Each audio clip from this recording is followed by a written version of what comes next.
Boa tarde a todos e a todas. É com enorme satisfação que damos início à segunda parte do curso de formação continuada da ENAMAT sobre audiências por videoconferência e a prática dos demais atos processuais por meio telepresencial. Ouviremos, a partir de agora, o juiz e professor Antônio Humberto, cujo tema de abordagem é audiências por videoconferência e o rito emergencial trabalhista. Pode falar. Muito obrigado, uma boa tarde a todos, boa tarde ao juiz Platon, boa tarde à ministra Dora, a quem agradeço profundamente o convite honroso que me fez para participar desse importante evento, e uma boa tarde especial também a todos os colegas que estão nos ouvindo nesse momento para tratar de um assunto que é espinhoso, é tormentoso, mas é urgente, necessário, eu diria mesmo imprescindível. Então, vou procurar fazer uma abordagem mais centrada nos aspectos jurídico-processuais, que envolvem as adaptações do processo do trabalho a essa situação absolutamente imprevisível que nós estamos vivenciando nesse momento. E para isso, então, vou dar ênfase na questão realmente das audiências por videoconferência, que me parece consistirem no maior foco de dúvidas, apreensões e também de resistência, seja dentro da advocacia, seja também dentro da magistratura e ainda do Ministério Público do Trabalho.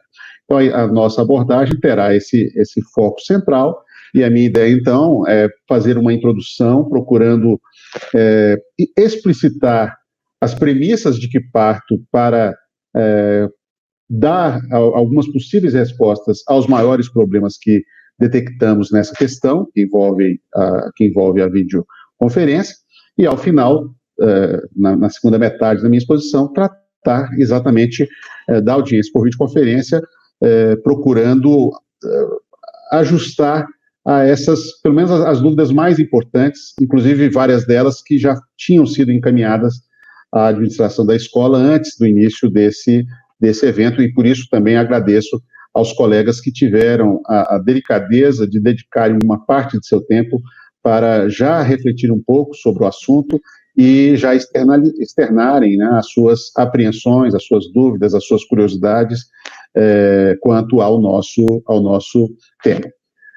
A primeira coisa que me parece importante, dentro dessa parte que eu chamaria de introdutória, é dizer que nós temos um difícil desafio a superar, que é exatamente conciliar as medidas restritivas imprescindíveis para reduzir o impacto do processo de contaminação do novo coronavírus com a necessidade presente, constante, ininterrupta, da prestação jurisdicional, não é? Quer dizer, o direito à saúde, o direito à vida e o direito ao acesso à justiça, com a breve duração, inclusive, são todos direitos fundamentais assegurados pela Constituição Federal e que, na verdade, conversam com a temática dos direitos humanos. Não são apenas direitos que estão normatizados numa folha de papel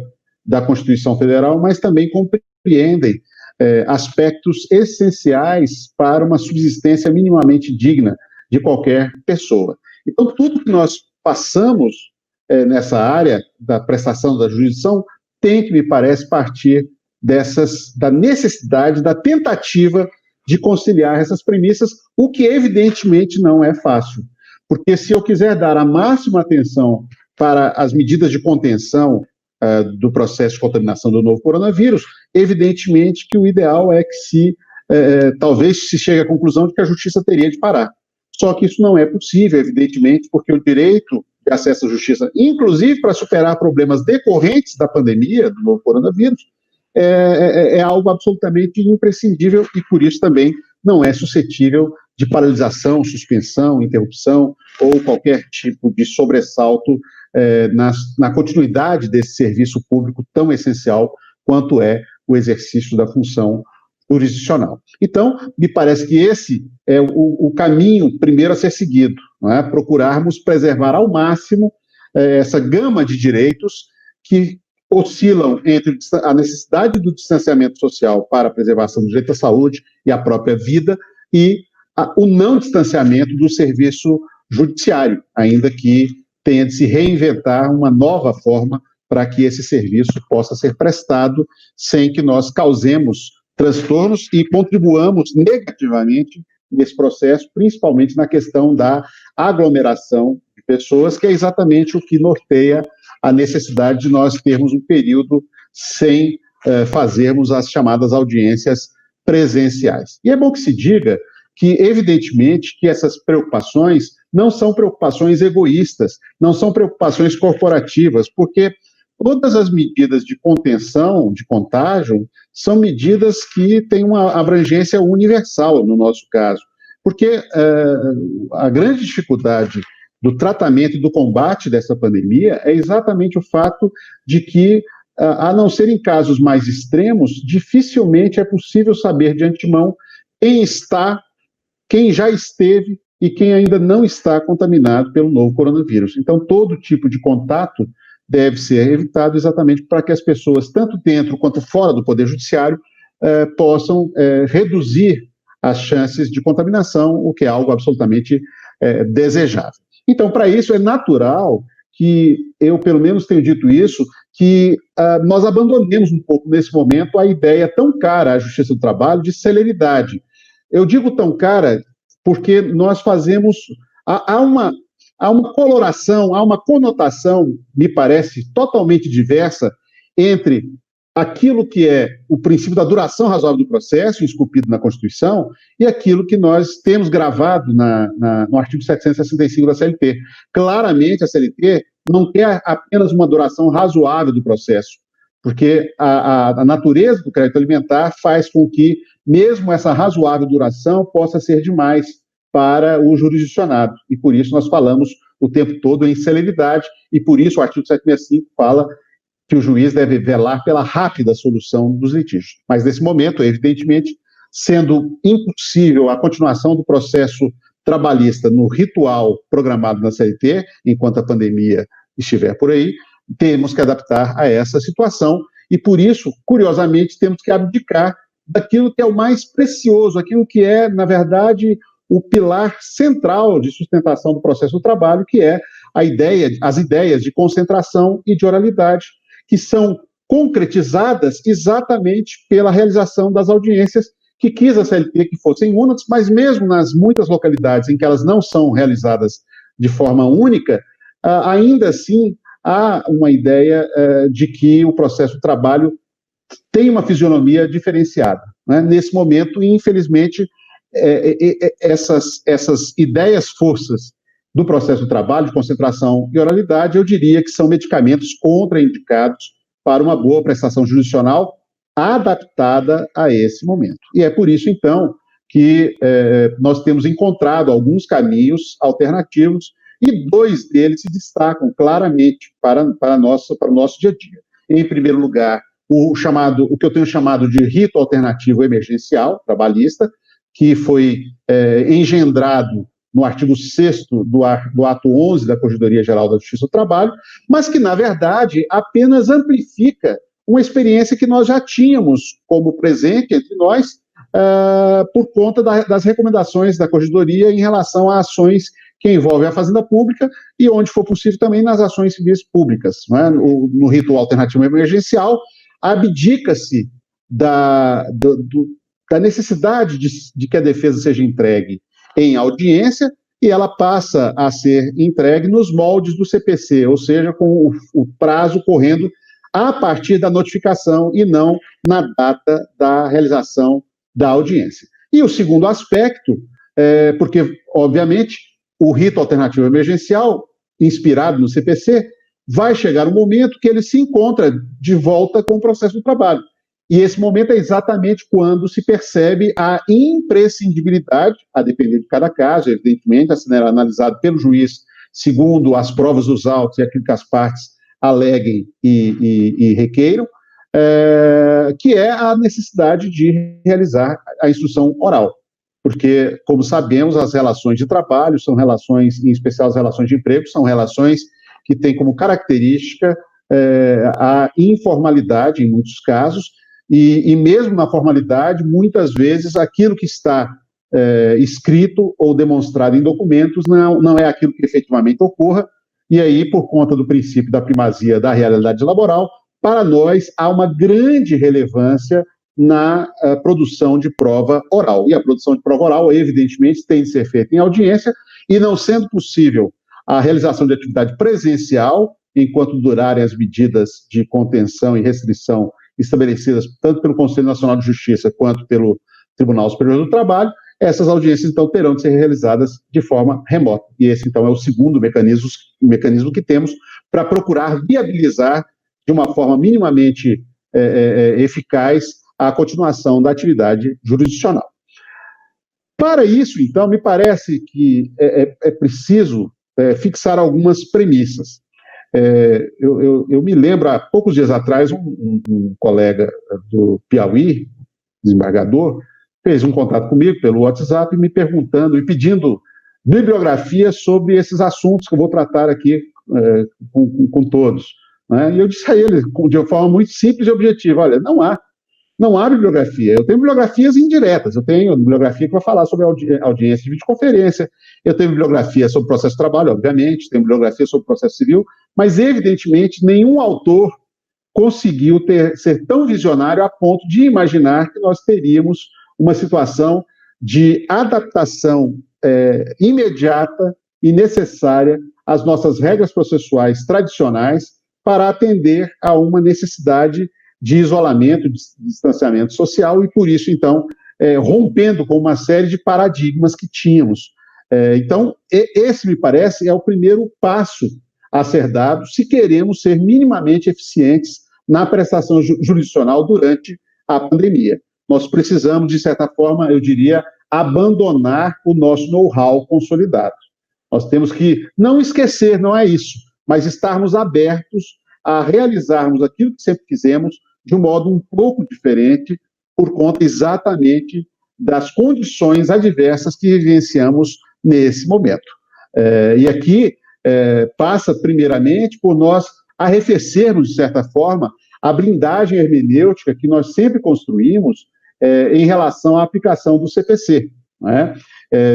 Vejam, senhores, que o próprio artigo 6º que eu mencionei agora há pouco, do ato 11 da Corregedoria, ele menciona expressamente a possibilidade de uso da figura do negócio processual, que até há pouco tempo atrás execrada pelo próprio Tribunal Superior do Trabalho, que na Instrução Normativa 39, ao enumerar os dispositivos que não seriam aplicáveis ao processo de trabalho, indicou lá o artigo 190, exatamente aquele que trata desse tipo de transação para viabilizar a tramitação processual. Mas hoje é um caminho possível e, muitas vezes, muito interessante para se evitar maior questionamento e também a eventual arguição de nulidades. Mas não é só isso, né? Além de nós termos de afastar um pouco essa paura, esse receio de uma certa colonização do processo civil, que me parece, nesse momento, um pouco inevitável, principalmente naquilo que diz respeito ao rito alternativo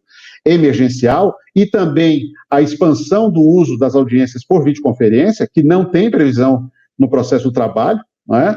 Também me parece importante assinalarmos, né, que se nós não estamos vivendo numa época normal, parece difícil, para não dizer impossível, que queiramos agir e atuar como juízes exatamente como se estivéssemos numa época normal. Ou seja, o que eu quero dizer com isso é que a anormalidade da contingência que vivenciamos nesse momento parece impor, em certa medida, alguma anormalidade na tramitação dos processos. Uma anormalidade, eu diria, controlada.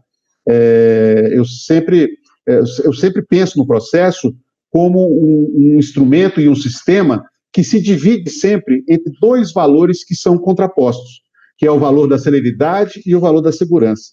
Né? E não tem jeito. Se eu quero imprimir maior velocidade na tramitação do feito, é normal que a segurança possa ser, de certa forma, comprometida. E vice-versa. Se eu quero dar a máxima segurança a um processo, é provável que eu vá ter de sacrificar a celeridade. E, nesse momento, aplicando essa verdade que me parece muito razoável, para o momento que vivenciamos, parece simples a resposta a essa verdadeira escolha de Sofia que nós temos. Porque nós temos dois caminhos a tomar, evidentemente. O primeiro, talvez fosse o mais conveniente do ponto de vista da segurança, seria simplesmente dizer, olha, não tem como fazer tramitar os processos e, infelizmente, eu vou ter que suspender tudo e aguardar até a retomada das audiências presenciais. Só que nós temos um problema, aliás, dois problemas. O primeiro problema é a imprevisibilidade quanto a esse retorno. Ninguém hoje no país é capaz de dizer quando é que efetivamente poderemos retomar as audiências presenciais. Nesse momento ainda, menos ainda, porque estamos exatamente, parece, no instante mais crítico da pandemia, com um número assustador de mortes todos os dias e também com um avanço muito significativo no número de casos confirmados quanto à contaminação. Em segundo lugar, nós não lidamos com um direito qualquer, nós lidamos com um direito de natureza alimentar. E dizer às pessoas, olha, infelizmente eu não poderei, por um aspecto técnico-processual, continuar o seu processo agora, enquanto nós não podemos voltar a fazer audiências presenciais, significa dizer a ele, então, que o acesso à justiça passa a ser um sonho distante.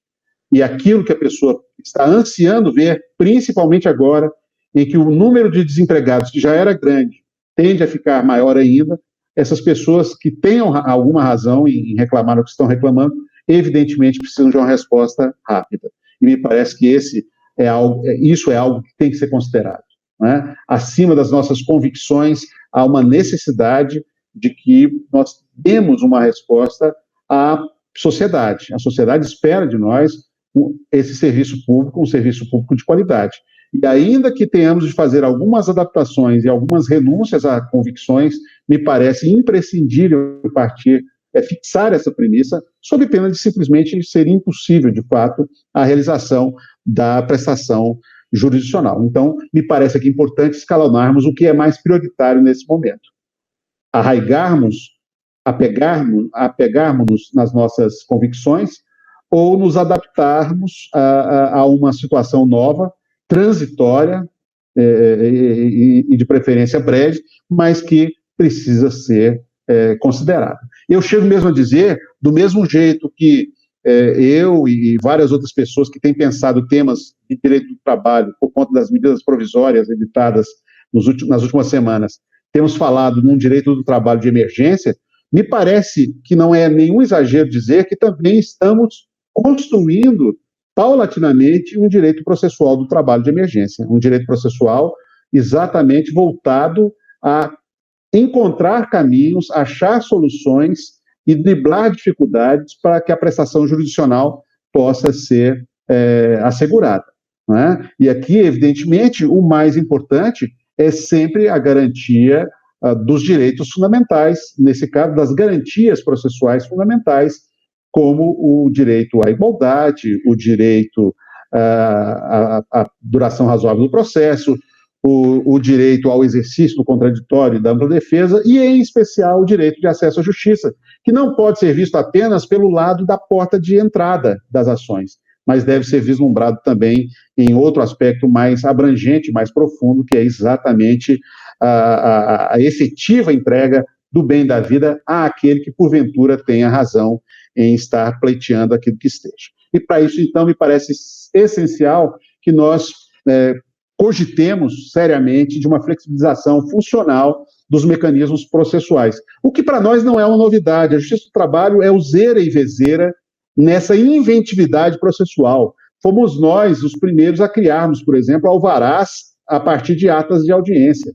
Né? Fomos nós também que passamos a converter as nossas decisões e despachos em ofícios ou também alvarás, queimando etapas, economizando atos, reduzindo a burocracia judiciária sem perder em absolutamente nada o atingimento da finalidade. Né? Isso envolve também a eliminação da necessidade da presença física e de documentos de papel, o que tem sido intensificado exatamente por conta das normas de afastamento presencial a que todos no Poder Judiciário estamos obrigados, e que também acaba repercutindo na atuação dos advogados e também das partes. E aí eu cito as transferências bancárias de forma eletrônica, a liberação do FGTS Seguro-Desemprego por meio de ofícios, as anotações da CTPS digital, e aí foi uma feliz coincidência que há pouco tempo tenhamos tido a introdução dessa nova forma de registro dos empregados, o que viabiliza,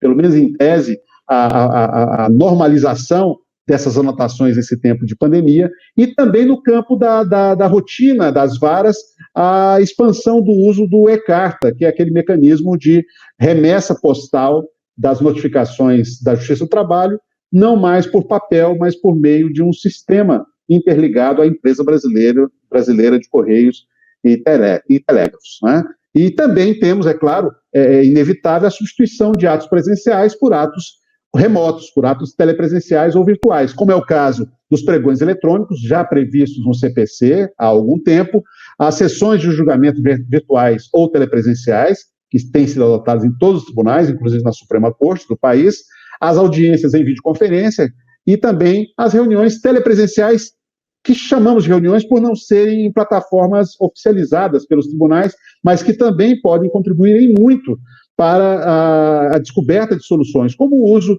de WhatsApp, ou de chats, ou do próprio aplicativo JTE para o celular da Justiça do Trabalho, que permite a realização de mediação para a construção de acordos de uma forma mais singela, expedita e informal, né? E para isso, então, é evidente que nós temos que perceber que isso só se viabiliza com uma maior interação entre o processo de trabalho e o processo civil, né? E essa interação vai se fazer, em alguns momentos, eu ousaria dizer, não só com a aplicação repetitiva, que é aquela em que a CLT simplesmente ou reproduz ipsis literis, ou com pouquíssimas adaptações aquilo que o CPC diga, é o caso do nosso artigo 818, ou a aplicação remissiva, quando a CLT abdica da possibilidade de regular o instituto e manda que se apliquem as disposições do CPC, ou a aplicação subsidiária, com a qual estávamos acostumados desde sempre, por conta das regras dos artigos 769 e 889 da CLT, ou a aplicação supletiva, que é aquela autorizada a partir do CPC 2015, permitindo que complementemos o nosso sistema processual trabalhista, mesmo quando haja alguma norma, ou seja, quando a omissão seja apenas parcial. E temos agora, eu ousaria dizer, uma expansão de um fenômeno que até agora foi pontual, que é daquilo que eu chamo de aplicação subversiva do CPC. Ou seja, a aplicação do CPC, mesmo quando haja uma norma expressa na CLT. Essa aplicação subversiva tem, talvez, como maior exemplo na jurisprudência, a súmula 303 do TST, que acaba aplicando as disposições restritivas da remessa necessária, ou do reexame necessário das sentenças condenatórias contra a Fazenda Pública, às situações previstas no CPC, a despeito de termos regra expressa no Decreto-Lei 779, indicando que todas as condenações deveriam ser submetidas ao crivo inevitável do Tribunal Regional do Trabalho em relação às sentenças condenatórias contra esses entes. Então, me parece fundamental dizer que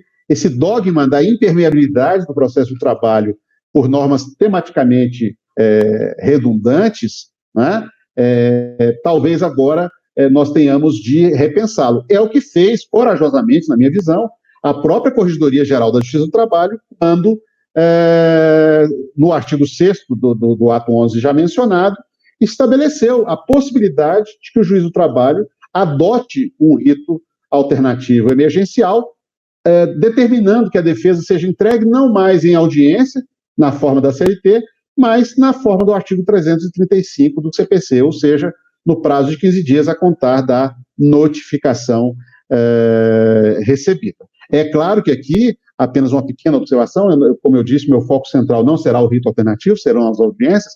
É claro aqui que há uma ressalva a ser feita, que nesse caso, ao aplicar o CPC, não me parece razoável defender que se aplique o sistema processual civil por inteiro, mas apenas naquilo que ele signifique a agilização e a viabilização da prestação jurisdicional. Eu dou um exemplo exatamente em relação ao artigo 335. Se eu for levar à risca o artigo 335 por inteiro, nós teríamos que abandonar tudo aquilo que sempre praticamos e temos regulado na CLT, por exemplo, quanto ao termo inicial de contagem dos nossos prazos. Porque, segundo o nosso artigo 334, os nossos prazos se contam a partir da ciência. Já o CPC trabalha com outra lógica. O CPC determina a deflagração do prazo a partir da juntada da prova de cientificação do réu, para que o prazo de contestação seja contado. Então, aqui teremos que fazer, me parece, uma necessária mescla entre a regra central do 335 com aquilo que o processo do trabalho nos confia em termos de assegurar um mínimo de agilidade. Do mesmo jeito que eu digo que o processo do trabalho não pode ser ignorado, em alguns momentos, mesmo não havendo uma sinalização detalhada no ato 11, e acho que a ideia foi intencional, em alguns aspectos, talvez as soluções trazidas pelo CPC são mais interessantes para nós, mesmo onde não haja indicação expressa. É o caso, na minha visão, embora eu sei que isso é controvertido, mas é o caso, na minha visão, da exceção de incompetência. Porque a exceção de incompetência cível, ela compõe uma preliminar da contestação, enquanto para nós é um incidente a ser oferecido e suscitado antes da audiência, ou seja, no prazo de 5 dias a contar da notificação. Ora, qual é a razão de ser do nosso Instituto ser tão diferenciado? E essa é uma diferença trazida pela reforma trabalhista. O novo rito foi trazido pela Lei 13.467. Exatamente para evitar o sacrifício do reclamado em ter de comparecer, muitas vezes em uma vara longínqua, de onde a ação deveria ser proposta, simplesmente para mostrar o óbvio, que aquela ação não poderia ter sido proposta ali. Ora, se nós não vamos fazer audiência, caso o juiz adote o rito alternativo emergencial trabalhista do artigo 6º, não faz sentido, evidentemente, exigir que a defesa seja fracionada em exceção de competência precoce para depois vir a contestação. Me parece que muito razoável que a exceção seja apresentada como preliminar. Bom, feito esse pequeno parênteses, essa pequena nota de rodapé em relação a aspectos de interação entre processo civil e processo de trabalho, e sobretudo, a fixação de premissas, entro, então, finalmente, no nosso tema central, que é o tema das audiências por videoconferência. E aqui o problema está em compatibilizar a necessidade de suspensão das audiências presenciais com a insegurança processual decorrente da tomada de depoimentos fora da justiça. Né? Porque esse é o problema. Se é verdade que as audiências por videoconferência já estão reguladas no Código de Processo Penal e no Código de Processo Civil, não é menos verdade que essas audiências seriam realizadas com a presença de pessoas simultaneamente em pontos distintos do território nacional, mas todas ou dentro de uma sala de audiência ou dentro de um recinto, de uma sala controlada ou controlável pelo Poder Judiciário. Evidentemente que isso não é viável no momento, exatamente por conta das normas de restrição de trabalho presencial do Poder Judiciário e também as normas de restrição de circulação das pessoas e de aglomeração humana em decorrência da pandemia. Então, temos que verificar como é que podemos aplicar essa ideia do uso intenso da audiência por videoconferência sem o controle direto e efetivo do Poder Judiciário.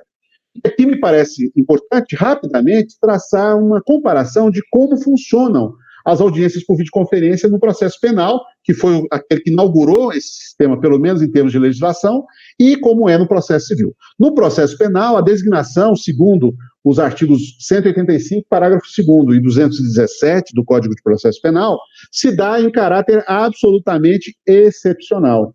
No caso do processo penal, são indicadas expressamente, de forma taxativa, quais são as situações que ensejam a realização de audiência por videoconferência. E, basicamente, são elas as que dizem respeito ao risco de fuga do preso durante o seu deslocamento do presídio até o foro, a existência de doença ou de alguma outra circunstância pessoal que dificulte a presença do réu no foro, o impedimento ou inibição de intimidação do réu à vítima ou a outras testemunhas que tenham de ser ouvidas, que não possam ser ouvidas de forma remota, ou então a existência de alguma questão de ordem pública a juízo do magistrado da área criminal que recomende a realização desse interrogatório ou dessa inquirição de testemunhas de forma remota. Já no processo civil, o cenário é totalmente diferente. Embora o processo penal tenha servido de inspiração, no processo civil não há qualquer condicionamento, qualquer estipulação de hipótese, qualquer indicação ou restrição ao uso das audiências por videoconferência.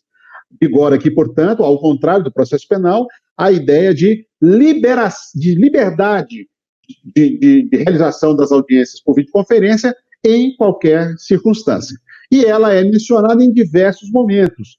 Menciona-se, por exemplo, o interrogatório ou depoimento pessoal da parte, artigo 385, parágrafo 3º, na inquirição da testemunha, artigo 453, parágrafo 1º, na acareação entre testemunhas ou testemunha em par, artigo 461, parágrafo 2º, sustentação oral nos julgamentos dos tribunais, e também, mais recentemente, por força da Lei 13.994, que alterou a Lei 9.099, que é o Estatuto dos Juizados Especiais, a atividade de conciliação também é algo que está submetida à previsão das audiências por videoconferência. Eu chamo a atenção, inclusive, para um aspecto que talvez muita gente não tenha valorizado ainda, é que o CPC autoriza, inclusive, o interrogatório ou depoimento pessoal das partes por sistema de videoconferência.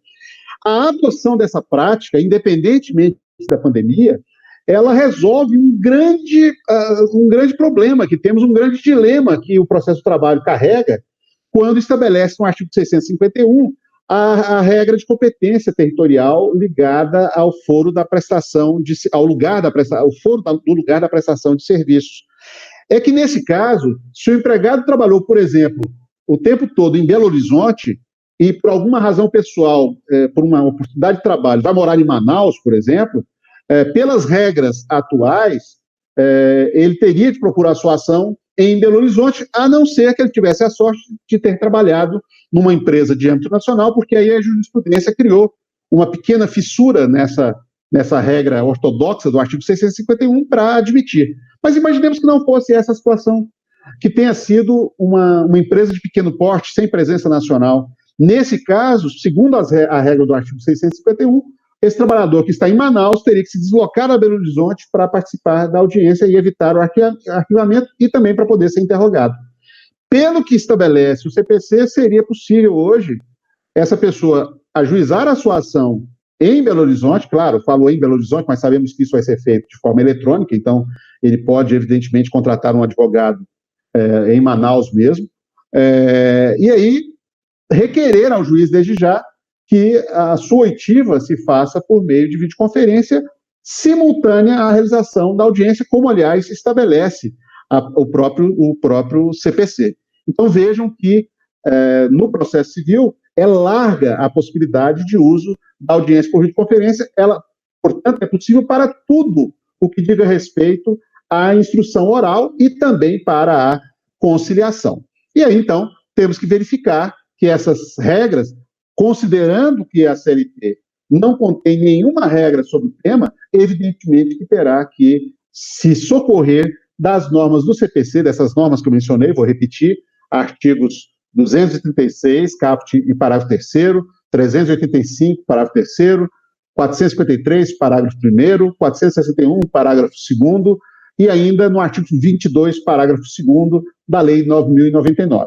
Lembremos, apenas um pequeno parênteses, que não é apenas o CPC que é aplicável ao processo do trabalho, mas na dicção do artigo 769, o direito processual comum, e por isso também essa norma da Lei 9.099 me parece completamente compatível com o processo do trabalho e por isso pode migrar para ela sem nenhum problema. Então a questão toda é essa. Nós temos um ferramental normativo.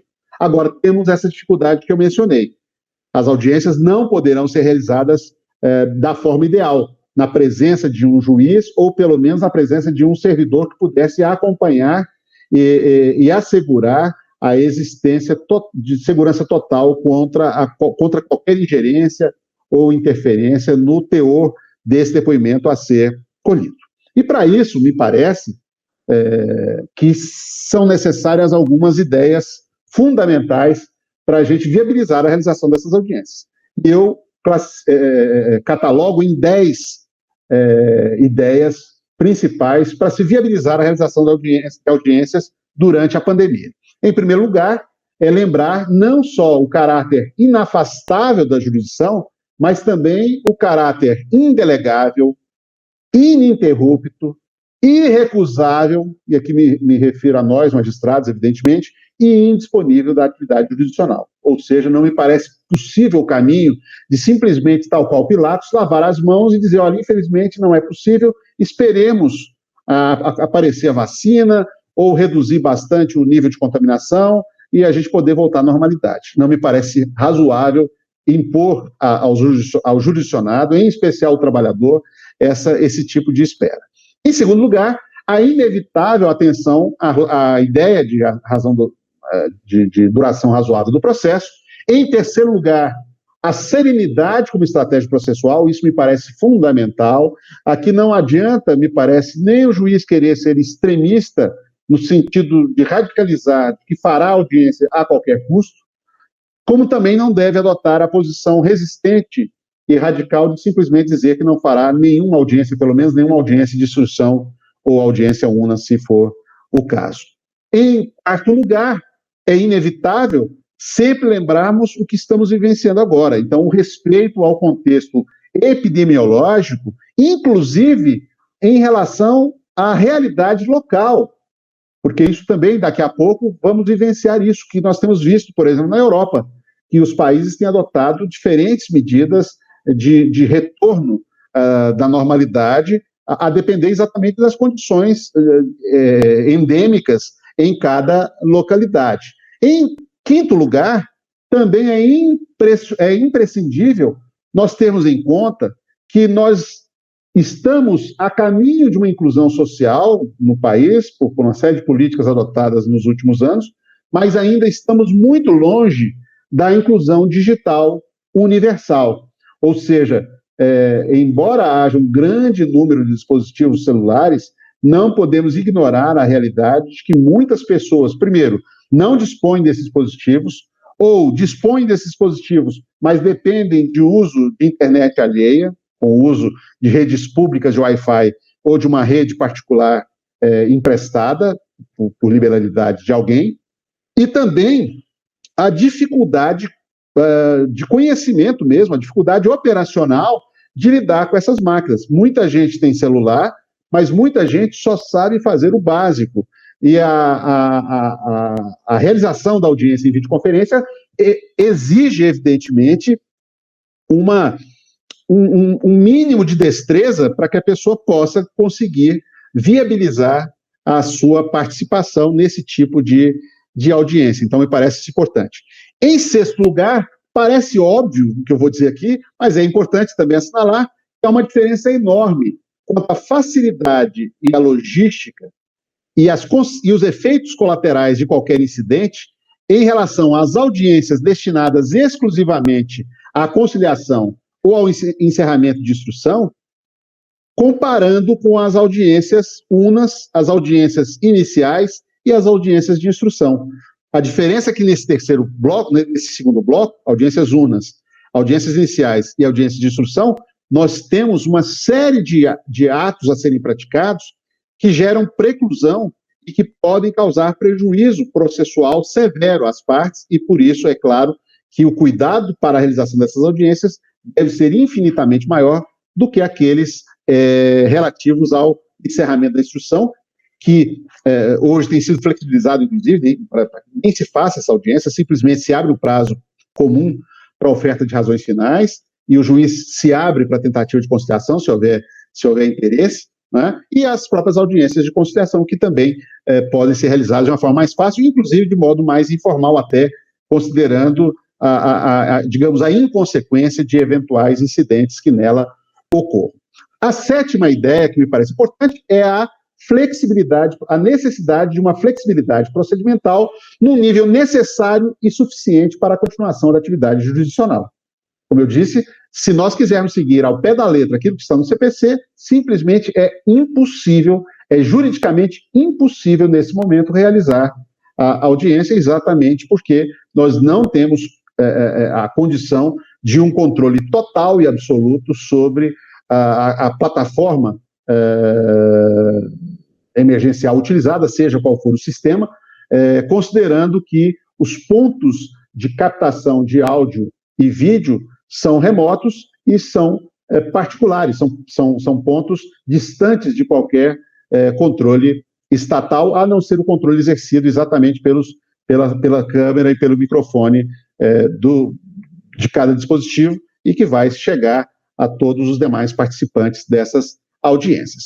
A oitava ideia, essa me parece central, me parece muito importante a ser considerada, é a relevância do dever recíproco de cooperação ética, como diz o CPC, para que se obtenha em prazo razoável decisão de mérito justa e efetiva. É o que está dito lá no artigo 6º do CPC, e me parece que isso não pode ser encarado como uma mera exortação, como uma norma programática, como uma norma bem intencionada. Não, isso tem que ser visto como uma obrigação, e me parece isso fundamental. Todos nós, servidores, juízes, advogados, membros do Ministério Público, partes, testemunhas, peritos e todos os demais que possam ou tenham de participar de audiências, tenham de ter em mente. Né? É por isso que me parece muito razoável se construir a ideia de boa-fé quando o advogado sinalize a existência da impossibilidade técnica ou prática de realização da audiência, porque, por exemplo, o seu cliente não dispõe de um equipamento para a realização dessa audiência, mas é preciso também que esse advogado tenha sempre em mente a imprescindibilidade de se manter uma postura ética em relação a isso. A nona ideia, que me parece importante também, é a exploração das possibilidades de construção consensual, que eu mencionei há pouco. Sempre que possível, tentar construir um negócio processual que amarre todas as partes em relação ao compromisso de fazer essa audiência, de modo a evitar que mais adiante alguém queira suscitar ou arguir nulidades.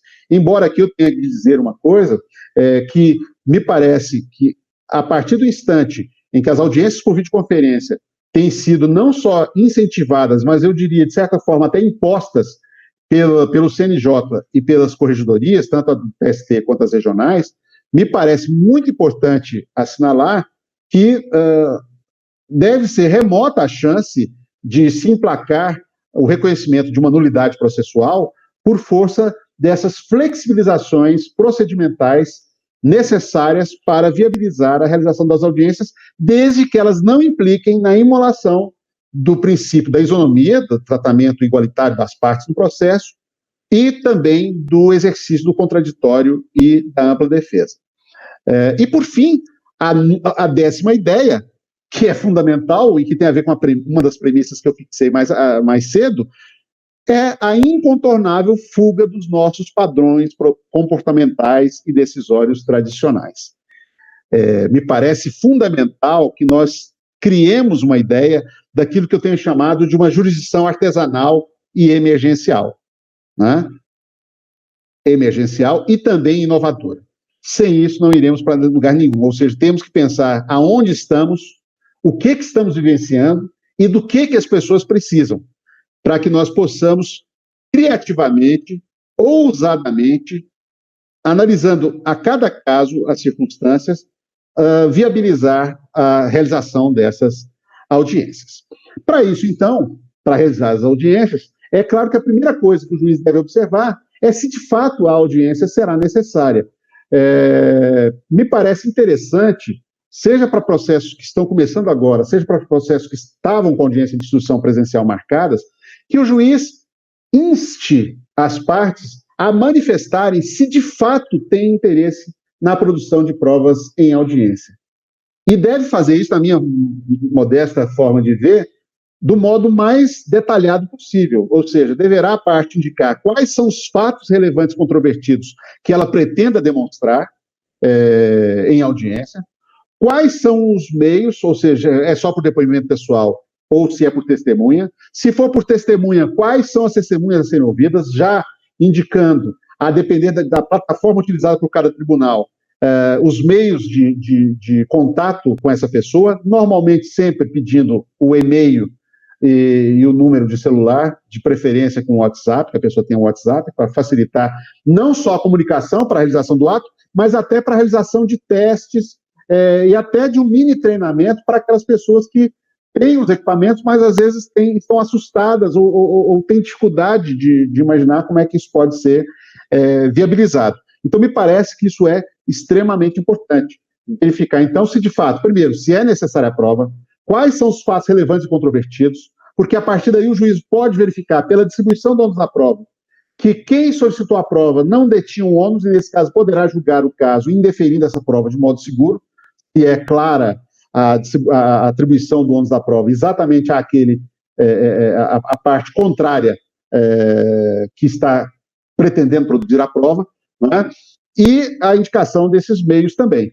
Pode também, e aqui é claro que é apenas uma sugestão que eu dou, eu sei que estou falando com o país inteiro, com muita gente, né, para a felicidade nossa e da ENAMAT, são mais de 800 pessoas inscritas nesse curso, me parece importante também que, considerando todo o quadro de dificuldades que nós temos, que se cogite de fazer uma consulta prévia às partes quanto à possibilidade técnica e prática, para que não haja todo um esforço de marcação, agendamento, reserva de datas e tudo mais para a audiência, e faltando pouco tempo para ela se realizar, o advogado de uma das partes sinalize, olha, infelizmente, eu fui falar com a testemunha X, mas ela não tem condição, ela tinha uma internet lá que estava sendo utilizada de favor, isso não é mais possível, então eu não tenho como ouvi-la, e ela é imprescindível, eu não tenho ninguém para substituir. Então, isso é importante, me parece, talvez o juiz do trabalho pode precipitar, consultando as partes previamente, antes da marcação da audiência, se todas elas têm condição, dentro desse espírito de cooperação ética, menciono, de participar desse ato. E esse é um problema que nós temos que superar e administrar com a decisão recente do CNJ no pedido de providências número 3.594 de 2020, cuja decisão saiu essa semana e todos devem ter verificado. Embora a decisão não tenha a abrangência imaginada pela OAB e pelos advogados, que estão imaginando que agora basta requerer a suspensão do processo, dizendo que é impossível continuar nele, que esse processo tem de ser suspenso, não é isso, é para apenas alguns atos, e eles estão descritos no artigo 3º, parágrafo 3º da Resolução 314, mas o certo é que, se nós partirmos de uma presunção absoluta de veracidade da alegação de impossibilidade, podemos criar situações insólitas. E aqui eu menciono uma que, por coincidência, eu vivenciei há 2 dias atrás, quando despachava os processos da vara em que atuo aqui em Brasília. Eu havia exortado os advogados a especificarem os meios de prova e justificarem por que precisavam de prova em audiência e se tinham a possibilidade técnica e prática para a realização dessa audiência. Um deles, o advogado da reclamada, disse que não era possível porque se tratava de uma pessoa sexagenária que não tinha nenhum traquejo, nenhum hábito, nenhum costume, uma grande dificuldade mesmo para operar dispositivos tecnológicos. Então, não era possível e ele, então, requeria a audiência presencial. Eu, por pura curiosidade, fui verificar não só o requerimento, como também a contestação, e pude perceber que a reclamada era uma professora, o que já me chamou a atenção. Não seria normal, nos dias de hoje, uma professora não ter uma vivência mais intensa com tecnologias. Fui além, entrei no Google, coloquei o nome completo dessa pessoa e verifiquei que se tratava de uma professora com pós-doutorado em física e em atividade na Universidade de Brasília. Ou seja, é absolutamente inverossímil e muito pouco crível que essa pessoa não tenha as condições analisadas pelo advogado. Então, me parece aqui que a regra é observar as alegações de impossibilidade, mas sempre que haja qualquer indício de inverossimilhança, me parece importante se apurar um pouco mais essa situação e verificar se realmente é impossível essa realização. E aqui teremos, é claro, que verificar também a diferença entre impossibilidade e dificuldade. Nesse caso, não era quadro a rigor de impossibilidade, mas de dificuldade, porque se a pessoa dispõe de um dispositivo que tem a possibilidade de receber internet e com microfone e câmera, é possível que esse aparelho receba a transmissão de uma audiência em videoconferência. Consequentemente, o caso não é de impossibilidade, mas de dificuldade. E aí entra, né, a criatividade, a inventividade do magistrado trabalhista. Eu posso, por exemplo, criar uma sessão simulada de audiência para receber todas as pessoas que têm indicado a dificuldade e procurar treiná-las ou ensiná-las, seja eu, seja um secretário de audiência ou algum outro eventuário, treiná-las, né, para que elas verifiquem o quão é fácil, porque, de fato, elas vão simplesmente clicar num link, geralmente todas as plataformas, tanto o Google Meet, quanto o Cisco Webex, quanto o Teams, que são as plataformas utilizadas no Justiça do Trabalho, todas elas partem da mesma premissa. A pessoa recebe um link, ou por e-mail, ou por WhatsApp, clica nesse link, vai aparecer a opção participar da reunião, clica na participar da reunião e verifica só se a câmera e o microfone estão ligados. Se não estiverem, clica lá nos botões próprios e ela vai estar participando. Então, esses casos de dificuldade também podem ser superados por um mínimo auxílio cooperativo também do próprio Poder Judiciário. E temos também, claro, o juiz vai ter que observar situações especiais. Por exemplo, pessoas internadas, evidentemente que será muito improvável conseguir fazer audiência. Pessoas em isolamento ou quarentena, vai depender se elas têm destreza para participar, talvez seja mais simples, mas já é uma situação um pouco mais complexa. Pessoas de grupo de risco, vai depender de onde essa pessoa vai ser ouvida. Se vai ser ouvida em casa, é claro que o risco aqui é mínimo para ela e não haverá nenhum problema para que isso ocorra. Não é? Portanto, cada caso é um caso, por isso que eu tenho falado em jurisdição artesanal, e o juiz terá que verificar, então, essa situação. Não é? E aí, uma vez viabilizada, ele vai utilizar a plataforma. Eu fiz um levantamento rápido aqui com a ajuda do meu colega Platão e de alguns outros colegas. A plataforma mais utilizada pelo Poder Judiciário é o Google Meet, utilizado pelos TRTs da 4ª, 5ª, 6ª, 7ª, 8ª, 11ª, 12ª, 13ª, 14ª, 15ª, 16ª, 18ª, 20ª, 21ª e 22ª. Em segundo lugar, o Cisco Webex, que é aquela plataforma oferecida pelo CNJ, que foi abordada mais cedo pelo colega Braulio, que são os TRTs da 1ª, 2ª, 3ª, 9ª, 10ª, 19ª, 23ª e 24ª regiões, e a 17ª região é a única que utiliza a plataforma da Microsoft Teams. Né?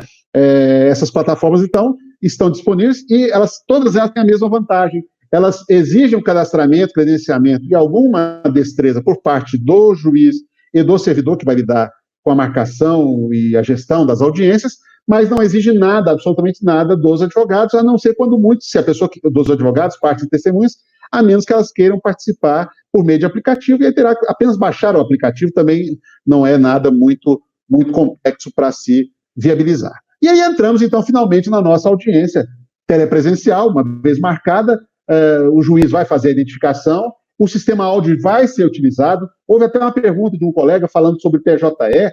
O nosso computador continua funcionando normalmente.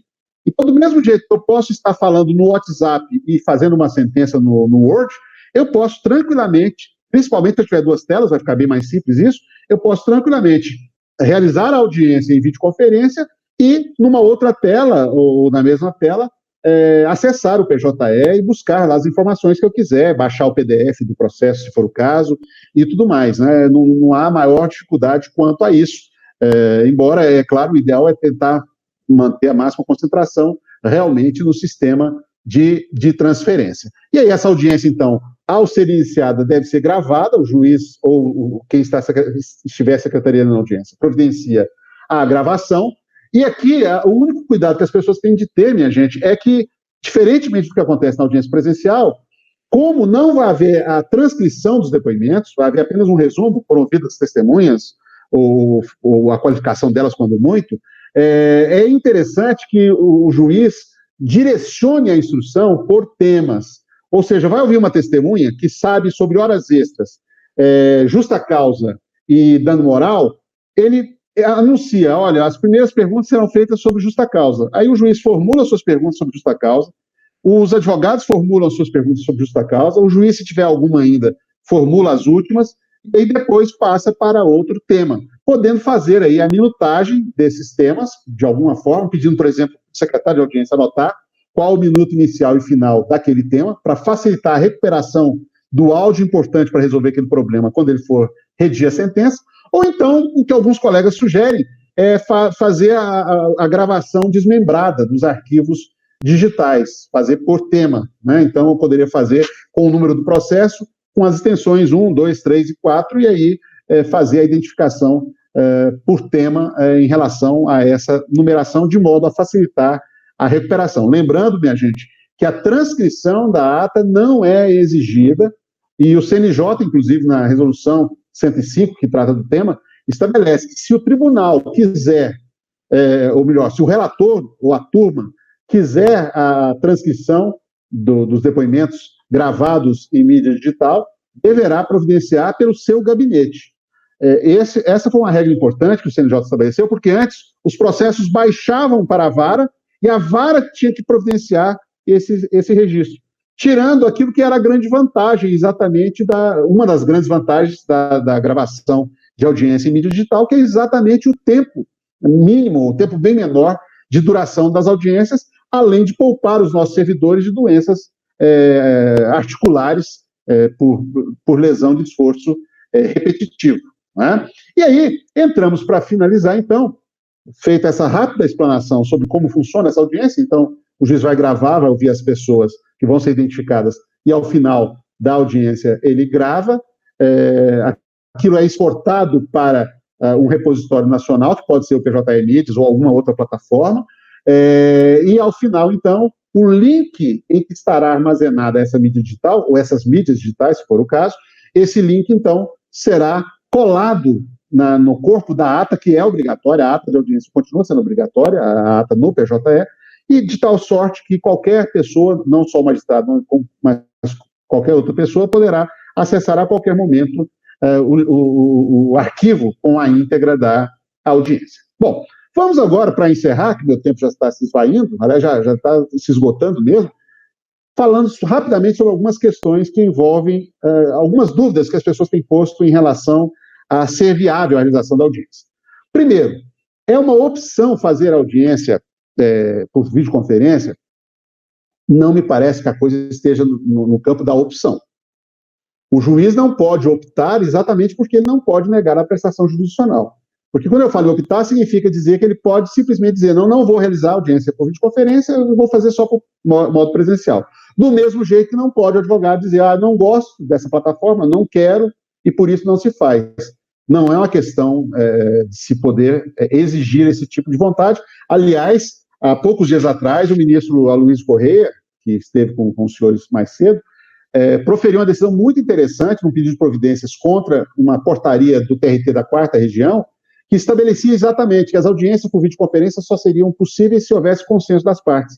E ele esclareceu, e me parece, na minha visão, com muita propriedade, que, por se tratar de um instrumento estatal de realização da justiça, o processo não é um bem disponível para as partes, no sentido de que elas podem escolher não fazer as audiências. Aliás, nesse caso, não é as partes, porque é claro que as partes de comum acordo podem escolher não fazer as audiências, requerendo simplesmente a suspensão.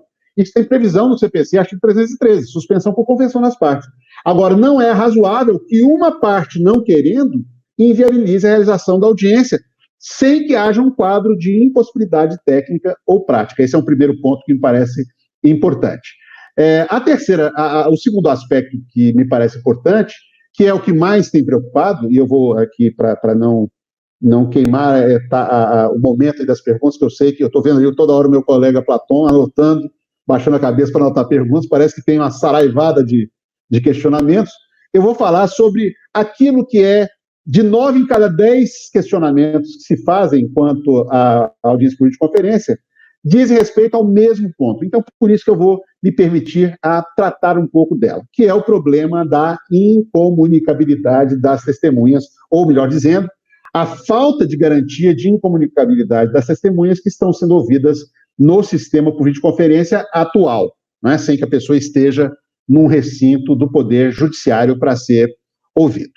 Aqui me parece importante, primeiro, a gente desmistificar o seguinte: será que nós, juízes, cumprimos à risca todos os dispositivos legais que norteiam a tramitação de um processo trabalhista? Parece uma pergunta de resposta óbvia, mas eu gostaria de lembrar aos senhores 3 exemplos para mostrar que a resposta não é tão óbvia assim.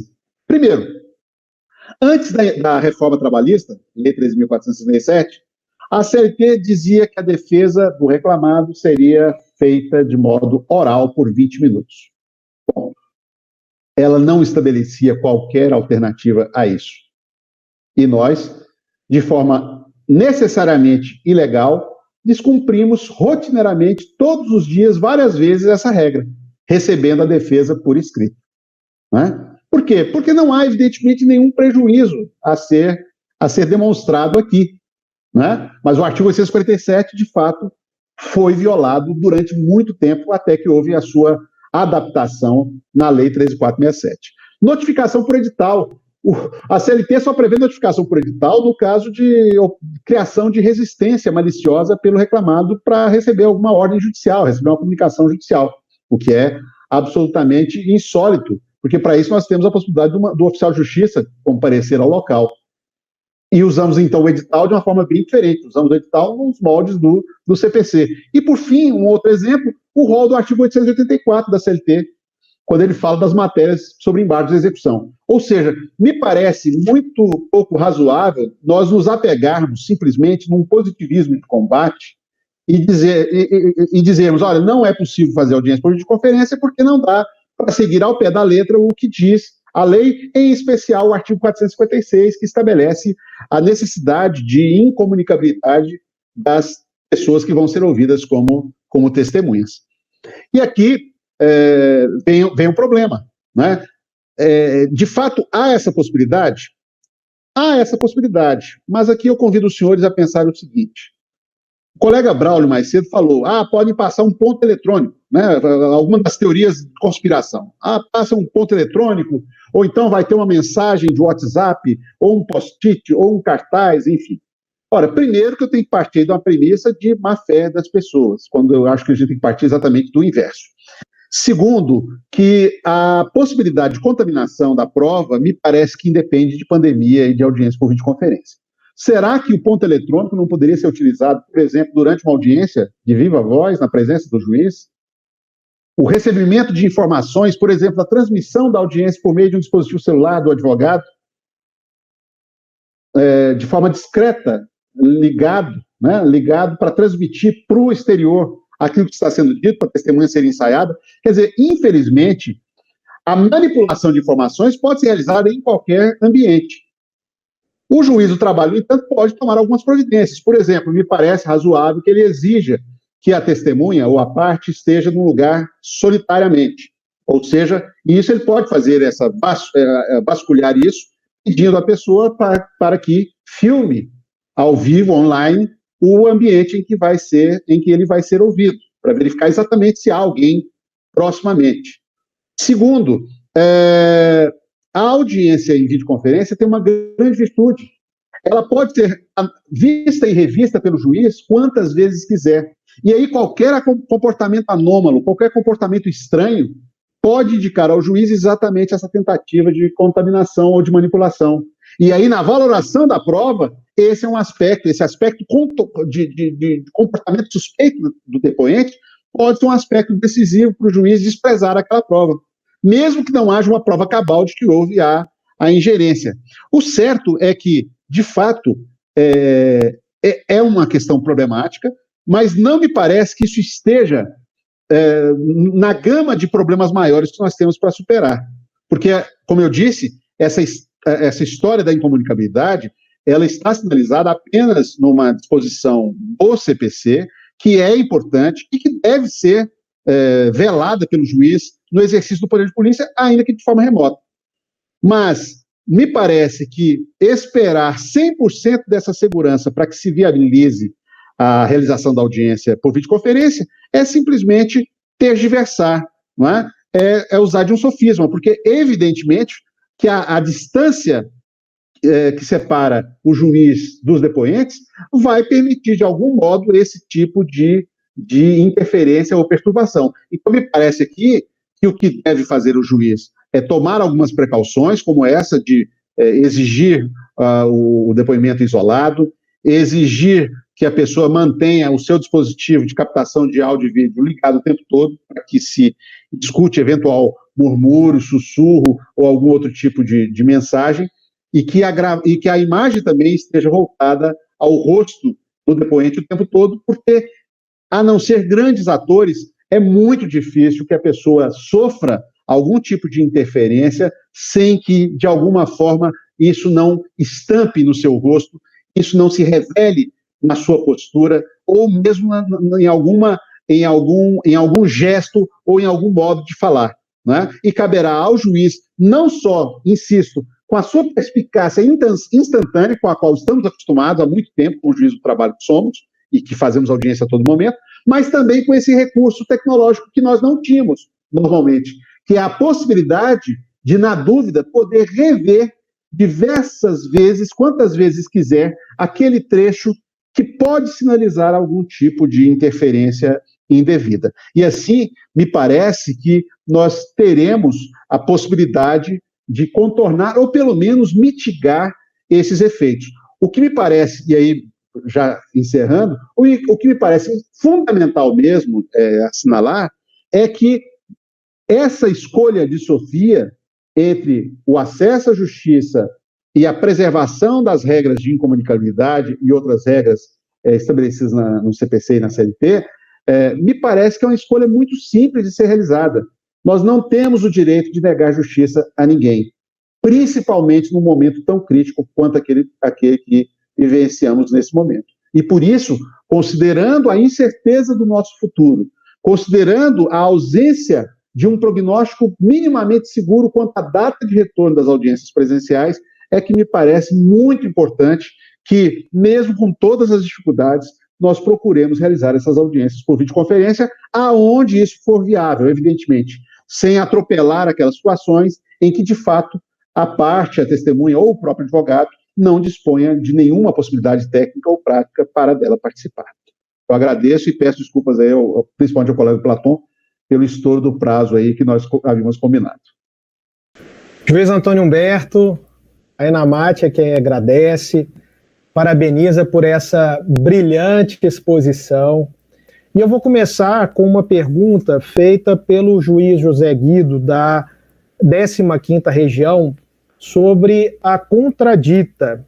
O colega pergunta como realizar a instrução da contradita por videoconferência e se a audiência deve ser suspensa para fornecimento de um link para eventual testemunha a ser ouvida como prova da contradita. Então, já é uma dificuldade, que possa ser enfrentada pelo juiz na hora da audiência. A gente está se preocupando com a oitiva da testemunha, agora preocupar com a contradita da testemunha. Como você disse ao final, é possível a gente identificar algum gesto, o juiz tem que fazer uma leitura da linguagem corporal, a gente já buscava fazer isso na audiência presencial, e agora temos que adquirir essa habilidade para também perceber isso na audiência por videoconferência. E agora temos mais essa dificuldade, mais esse desafio, que é a realização de uma eventual contradita, de instrução de contradita nesta audiência por videoconferência. Então,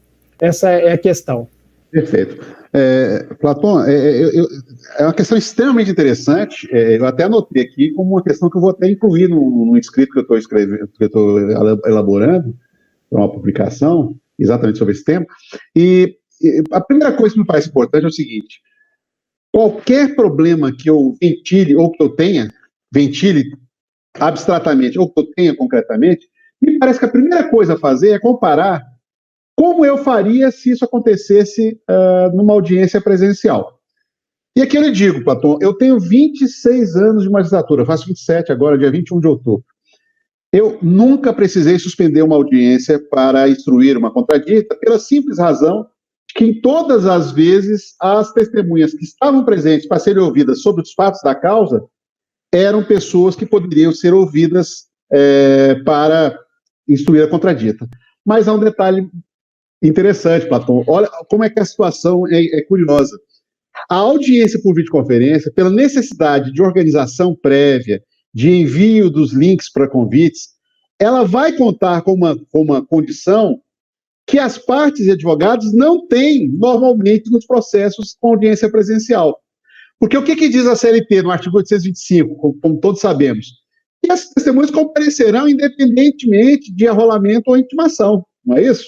Bom, se é independente de arrolamento ou intimação, na verdade, eu diria, seria muito mais difícil instruir uma contradita numa audiência presencial do que numa audiência telepresencial. Porque se eu sou obrigado a arrolar a testemunha previamente e a outra parte tem na conta de que aquela testemunha é suspeita ou é impedida, ela pode perfeitamente, antes da audiência, indicar ao juiz esse propósito e já arrolar uma testemunha, se aquelas já arroladas não servirem, exatamente para esse propósito. Então, pode perguntar, mas poderia adiar? Claro, se não houver outro jeito, poderia. Mas o que eu quero mostrar com a comparação com o que nós fazemos na audiência presencial é que na audiência telepresencial, me parece que será muito mais rara a necessidade de adiamento do que seria numa audiência presencial, em que muitas vezes o reclamado ou o reclamante não tem a mínima ideia de quem vai ser ouvido. Às vezes aparece uma pessoa que a pessoa não tem a mínima ideia de quem seja, uma testemunha forjada, e ele terá uma dificuldade enorme de fazer a prova de que aquela testemunha é suspeita ou impedida ou veio para mentir, né? Então, eu diria que, considerando a necessidade de arrolamento prévio para viabilizar a realização da audiência telepresencial, me parece que o advogado teria espaço aí tranquilo para preparar a contradita de forma prévia, já indicando ao juiz ainda que seja uma quarta ou quinta testemunha, porque evidentemente que o limite da CLT, de 2, 3 ou 6 testemunhas para serem ouvidas, vale apenas para a instrução do processo, da demanda principal, mas eu não posso, evidentemente, eliminar a possibilidade de ouvir uma outra testemunha fora desse limite para a instrução da contradita.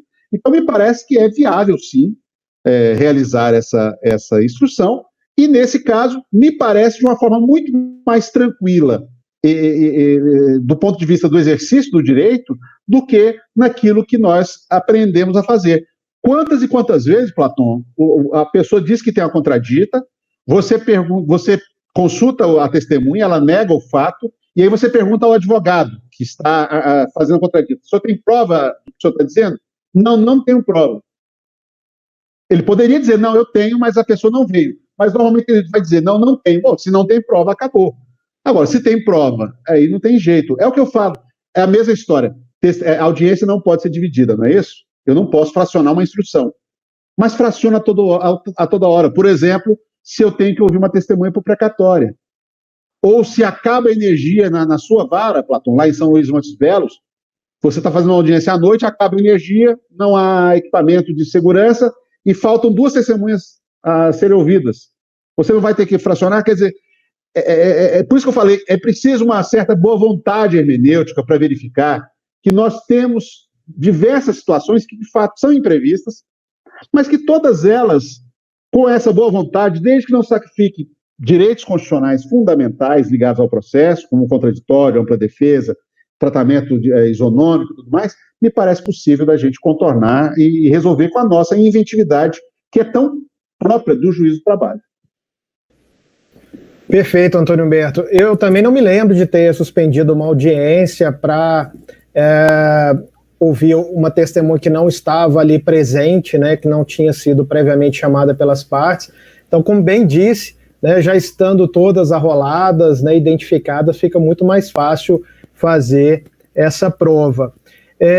Uma outra pergunta que chegou da juíza Mônica de Almeida Rodrigues, do TRT da Primeira Região, ela pergunta se é possível visualizar o PJE e a tela de videoconferência ao mesmo tempo, já que é imprescindível o acesso ao processo durante a audiência, mesmo que se trate de mera audiência de conciliação. Sendo possível, eu gostaria que nos dissesse como. Eu cheguei a falar no passado, mas falo com mais calma sobre isso.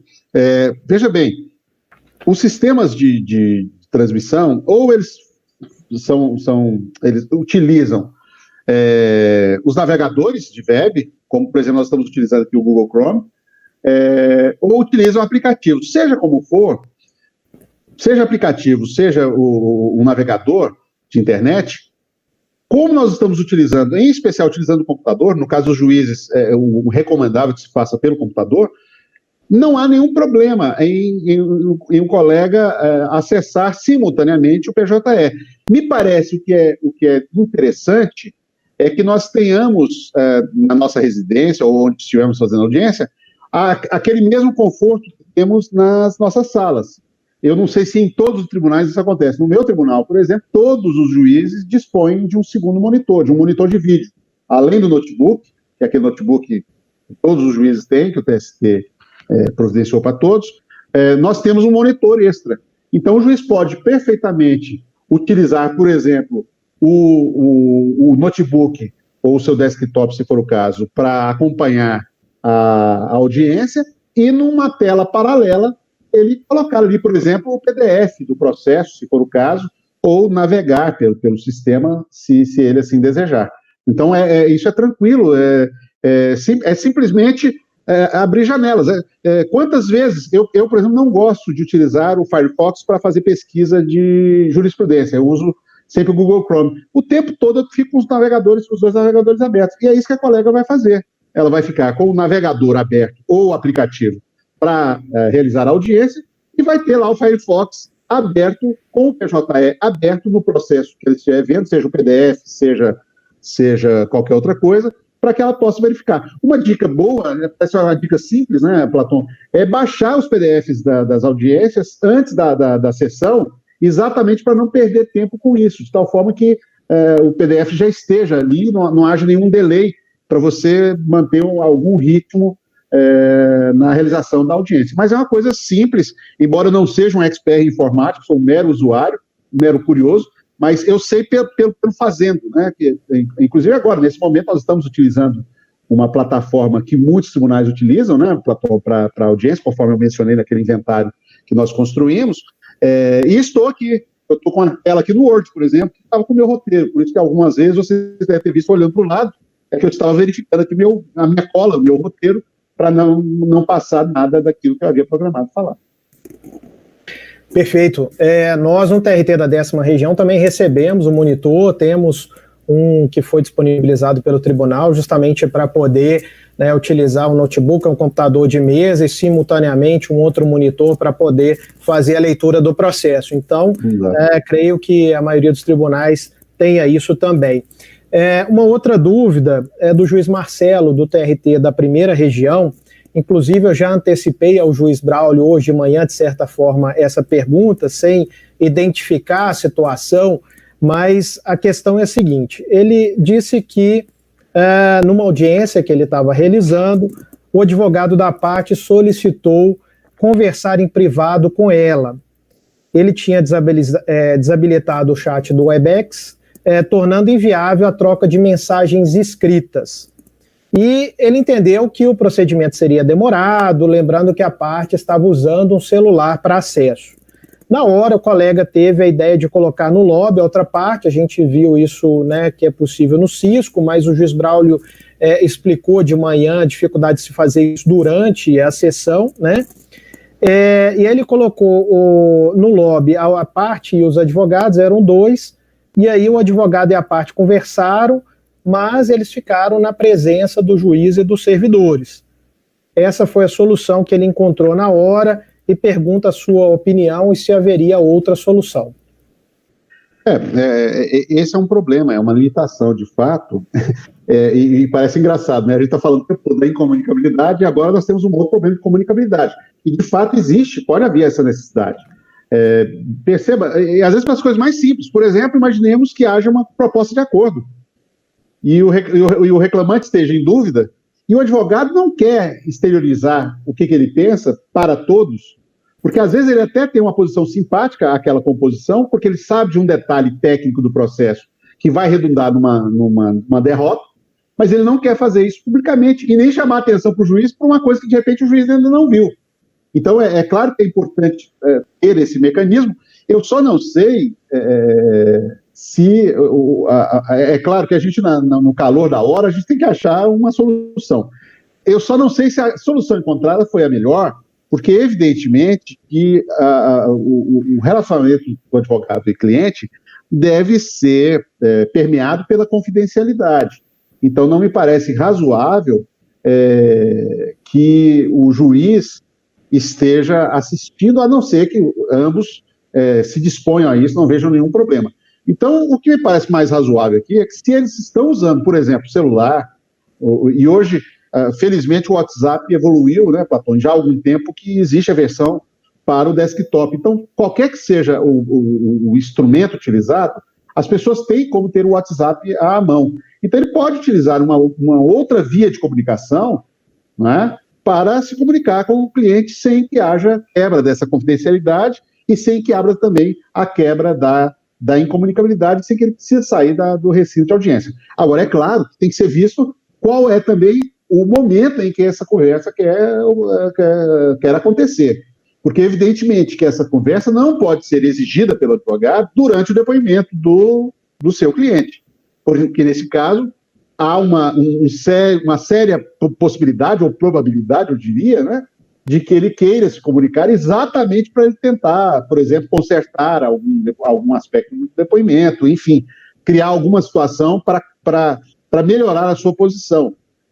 Então, se não é essa situação, se a parte já foi ouvida, ou não foi ouvida ainda, e o que, por exemplo, estou discutindo é uma conciliação, ou o advogado está em dúvida se vai escutar ou não a testemunha por conta de uma descoberta recente que ele tenha tido, minutos antes de começar a audiência, e ele quer conversar com ele para saber se aquela testemunha sabe ou não sabe daquele aspecto, porque às vezes, eu sempre brinco com isso, né, Platão, a gente fala disso no nosso livro lá, que você participou, junto com o Fabiano Coelho e o Ney Maranhão, né, às vezes não perguntar é também uma ciência, é algo sábio, né? Então, tudo isso é compreensível. Agora, de fato, a não ser que na plataforma você tenha aquela possibilidade, isso varia de plataforma para plataforma, aí precisa verificar se a sua tem isso ou não.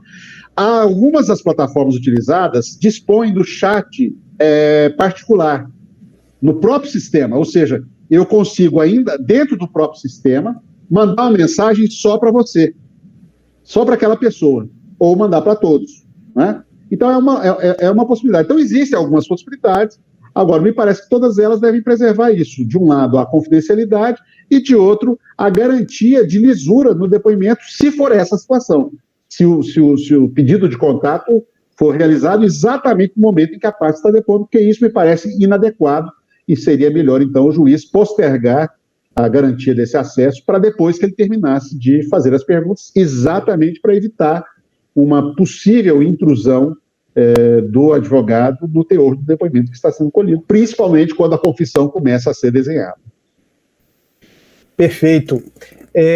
Continuando ainda a falar sobre testemunhas, né? São perguntas as mais diversas aqui, mas vamos tentar separando por tema para a gente não ficar indo e voltando. O colega Glaucio pergunta a sua opinião, Antônio Humberto, sobre custeio de dados de internet utilizados pela testemunha, pela parte que a indica, trazendo essa despesa para o processo na forma do artigo 84 do CPC, que fala de diária de testemunha.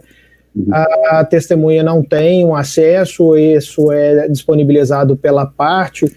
Na sua opinião, isso é possível? De novo, eu faço aquela comparação, né, Platão? Eu respondo, acho que é possível, mas faço a mesma pergunta que eu fiz agora há pouco. Alguma vez alguém te pediu reembolso de despesas de testemunha? Eu acho que deveria mesmo. Eu acho que, e não estou criticando, pelo amor de Deus, o Glaucio está corretíssimo. Eu acho que é devido, sim. E se a situação é essa, veja, são duas situações diferentes. Se a pessoa provou, não, eu tenho um pré-pago e eu fiz um pacote de dados especialmente para o dia X para participar da audiência, me parece muito razoável que ela apresente essa conta, essa despesa seja paga por aquele que sucumbir na pretensão objeto do depoimento. Né? Acho muito razoável isso, embora tenha que dizer isso, que parece que culturalmente, do mesmo jeito que nós, juízes do trabalho, temos uma dificuldade para autuar a reconvenção, esquecendo que é uma ação específica e própria, nós também não temos esse hábito, esse bom hábito, eu diria, de incluir nas despesas do processo aquelas que a testemunha tem incorrido. O passe de ônibus que seja, para que ele possa se deslocar, porque, de fato, ele está contribuindo gratuitamente, mas nesse caso não só gratuitamente, ele está contribuindo pagando para prestar um serviço à justiça, porque, afinal de contas, como sabemos, tecnicamente, a testemunha é um auxiliar do juízo que não é razoável, na forma do artigo 4º lá do CPC, da Lei 8.112, né, que se impõe a qualquer pessoa, não só o serviço gratuito, mas que ela pague para prestar esse serviço. Então, ainda que ela não possa ser, evidentemente, remunerada, porque não é um serviço remunerável, mas me parece razoável que ela não tenha que se empobrecer, criar uma despesa imprevista, simplesmente para poder viabilizar a realização da prova. Então, eu concordo com o Glaucio, acho que o CPC deveria ser aplicado, mas parece que nós ainda não estamos ligados a essa realidade, embora seja uma norma completamente compatível com o processo de trabalho, porque nós não tratamos esse tema no âmbito da CLT. Perfeito, eu também entendo assim, e acho que há um certo constrangimento, às vezes, de fazer esse requerimento, né, desse reembolso, achando que isso possa levar a uma ideia de que está havendo algum pagamento pelo depoimento. Então, eu acho que realmente eu também não me lembro de ter recebido um pedido assim. Vários colegas estão preocupados com aglomerações para a realização dessas audiências, né, perguntam se pode eventualmente uma testemunha se deslocar até o escritório do advogado, e tem uma colega que faz uma outra pergunta, num outro sentido aqui também, em relação a essa questão da possibilidade de contaminação. Ela já diz assim, a Ana Morim, se nas cidades em que não houve notificação de contaminação, ou seja, não há nenhum caso de coronavírus nessa cidade, seria possível a realização de audiências presenciais? Eu já, assim, antecipo, pelo menos, né, até onde eu já vi dos atos, que há uma vedação para a realização de atos presenciais, no ato conjunto número 6, ato número 11 e tal, mas o que você acha sobre isso, professor? Veja bem, essa questão foi abordada naquela mesma decisão que eu mencionei há pouco, do ministro corregedor-geral Aloysio Corrêa da Veiga. O ato do TRT da 4ª Região falava exatamente sobre isso, que o juiz poderia marcar a audiência se na localidade os dados conhecidos indicassem a ausência de qualquer risco. E o problema é exatamente esse. Existe uma coisa, e aqui eu me lembro aqui do nosso amigo e colega Ney Maranhão, né, que no direito ambiental ele vai além da prevenção, que é o chamado princípio da precaução. Ou seja, eu não quero só evitar o dano, eu quero evitar o próprio risco. E existe um problema, Platão, que ele não pode esquecer. Nessas localidades em que não houve registro, não quer dizer que não tenha havido casos de coronavírus. Esse é um problema. Porque nós sabemos que o que leva o país para uma situação extremamente dramática é porque, infelizmente, todos os órgãos públicos que cuidam dessa questão de controle e de acompanhamento do registro dos casos de coronavírus, a partir de estatísticas comparativas de mortes por doenças respiratórias no ano passado e neste ano, indicam que há um volume muito expressivo de subnotificação. Então, muitas vezes, numa cidade interiorana, nem existe testagem. Então, embora seja razoável supor que, por haver menos circulação de pessoas de fora, haja uma menor possibilidade de risco, não dá para cravar que não haja pessoas ali que tenham tido a contaminação ou estejam contaminados e não possam espalhar. Eu acho que foi por isso que o CNJ ele fez o contrário. A regra é não pode haver atividade presencial e foram retomados os prazos processuais. E agora, na resolução 318, se indicou. Mas se houve decretação de lockdown no estado ou no município, os prazos processuais voltam a ficar suspensos automaticamente. Ou seja, a ideia aqui é de abrangência. Então, nessa decisão que eu mencionei do ministro Aloysio, ele estabelece exatamente esse raciocínio para dizer que esse dispositivo da portaria lá era uma portaria conjunta que tratava das audiências por videoconferência no âmbito da 4ª Região, que ela seria ela não poderia subsistir, exatamente porque estaria afrontando não só os atos que você mencionou, do TST e da Corregedoria, mas também a própria resolução do CNJ, que é expressa, no sentido de que não é vedada, pelo menos até o dia 15 de junho, né, por enquanto, é vedada a realização de qualquer atividade presencial, e é claro, inclusive, as audiências. Em relação à sua primeira pergunta, a primeira pergunta que você formulou, é algo que tem que ser refletido. Primeiro, a proibição de que a testemunha seja ouvida no escritório do advogado? Não. É claro que isso pode ser visto com alguma reserva, mas pode ser a única forma de viabilizar a prática do ato. Então, desde que, primeiro, não haja aglomeração. Segundo, desde que essa pessoa possa ser ouvida em um recinto isolado, sem a presença de ninguém. Porque pode ser que o advogado só tenha o escritório dele e ele tem que ficar na sala para participar da audiência como advogado. Aí me parece totalmente inviável, porque o risco aí de uma comunicação passa a ser maior.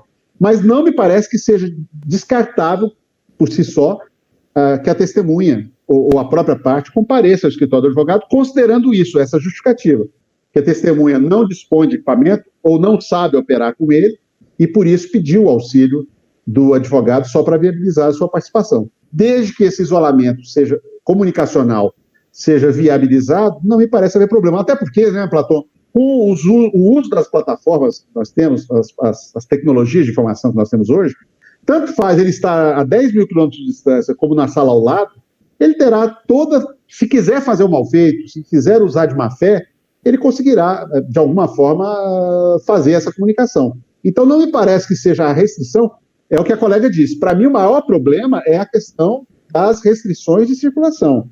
Me parece que o juiz do trabalho não deve estimular esse tipo de ocorrência, porque ele estará estimulando a aglomeração. Agora, se é uma situação isolada, por exemplo, só uma pessoa que vai ser ouvida, vão estar só o advogado e a parte, em salas diferentes. O juiz pode, inclusive, fazer as vezes das autoridades sanitárias e fazer as recomendações de praxe. Olha, uso de máscara até a entrada no recinto, né? Lavar as mãos quando entrar e antes de sair, tudo mais. Enfim, mas isso não deve ser, eu digo, estimulado. Mas pode ser uma saída para viabilizar, porque tem isso também. Às vezes você tem a situação, porque o que eu tenho assistido até agora, pelo menos no meu placar pessoal aqui de casos, de alegações, normalmente quem tem alegado a impossibilidade é quem a gente imaginava que não alegaria do ponto de vista de condições concretas de realizar o ato, que são os reclamados. São os reclamados que estão dizendo, empresas multinacionais dizendo que não tem condição de fazer audiência por videoconferência. E os reclamantes dizendo, olha, vai ser difícil e tal, mas nós queremos fazer. E é natural que se perceba essa boa vontade, exatamente porque ele precisa de uma solução. Se ele tem razão, ele quer receber logo essa sentença e quer partir logo para a execução, tão logo que seja possível.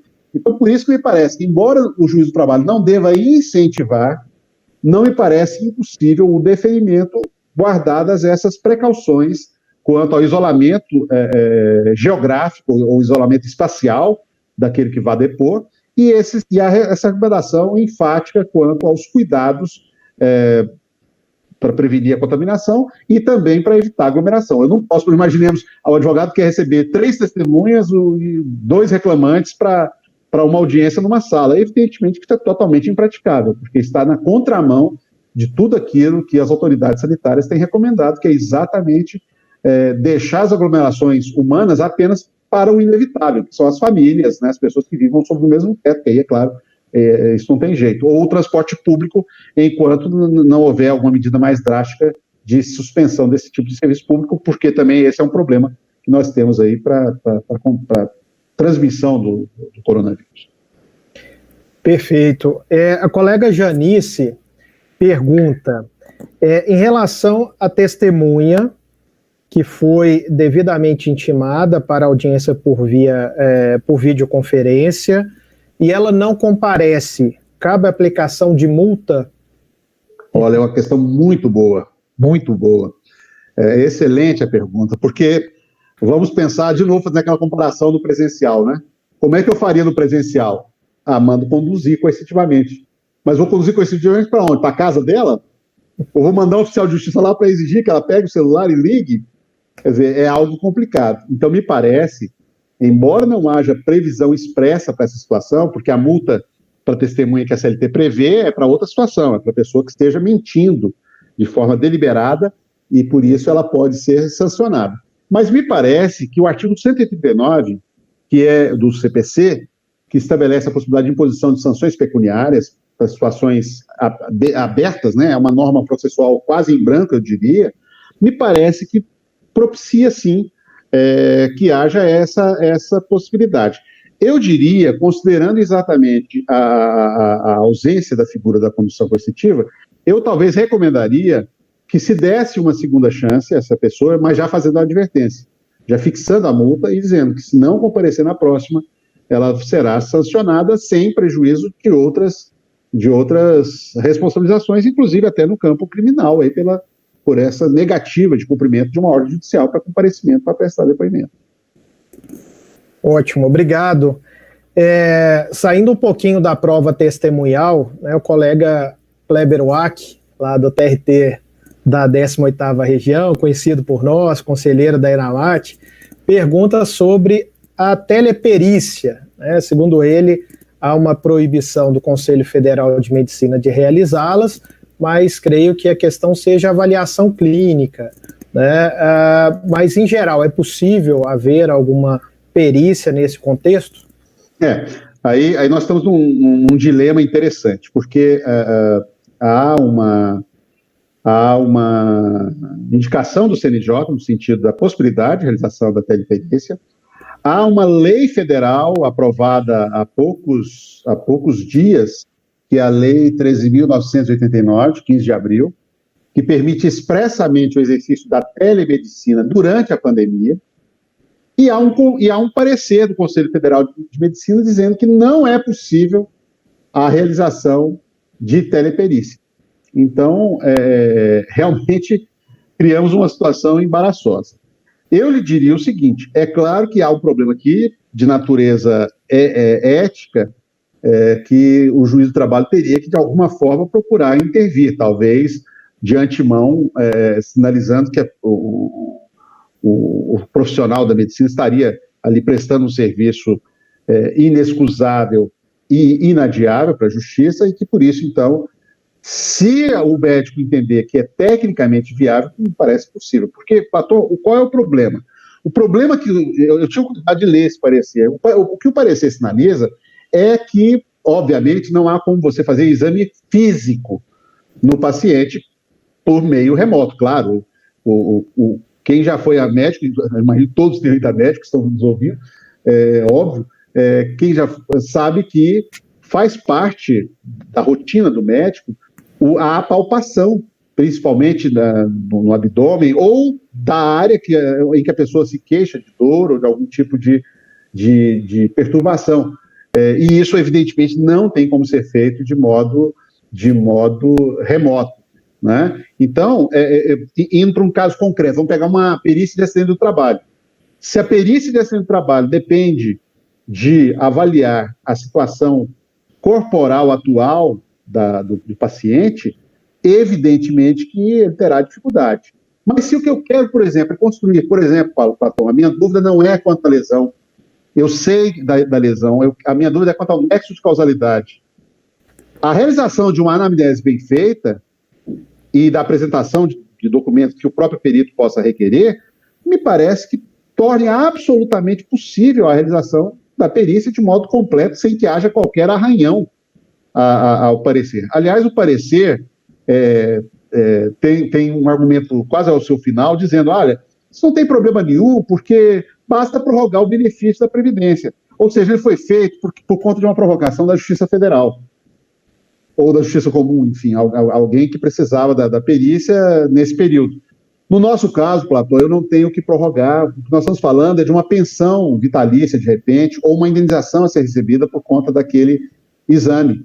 E aí, essa dica de que não haverá nenhum mal, basta prorrogar, para nós essa prorrogação ela não é viável. Né? Então, me parece, resumindo a história, e sempre respeitando demais todos os que pensem em contrário, me parece que se o profissional da medicina, diante do caso concreto, diante, sobretudo, da necessidade exata da perícia, que não passe pela necessidade de um exame clínico minucioso, inclusive corporal, não me parece descartável a realização da teleperícia. Sem falar, nós estamos falando de perícia médica, né, Platão? Mas a teleperícia pode envolver outras coisas. Eu posso ter, por exemplo, imagine o seguinte, um pedido de adicional de salubridade num supermercado. Eu não posso fazê-lo por quê? Se o supermercado é atividade essencial e está aberto. Né? Então, acho que me parece muito viável a realização, desde que não haja essa necessidade, no caso da perícia médica, de contato físico, né, do médico com o seu paciente. Então, em algumas situações, eu poderia fazer. Se isso não for possível, aqui, e saudamos aqui com muita alegria que o PJF finalmente adaptou-se ao CPC numa das suas últimas versões.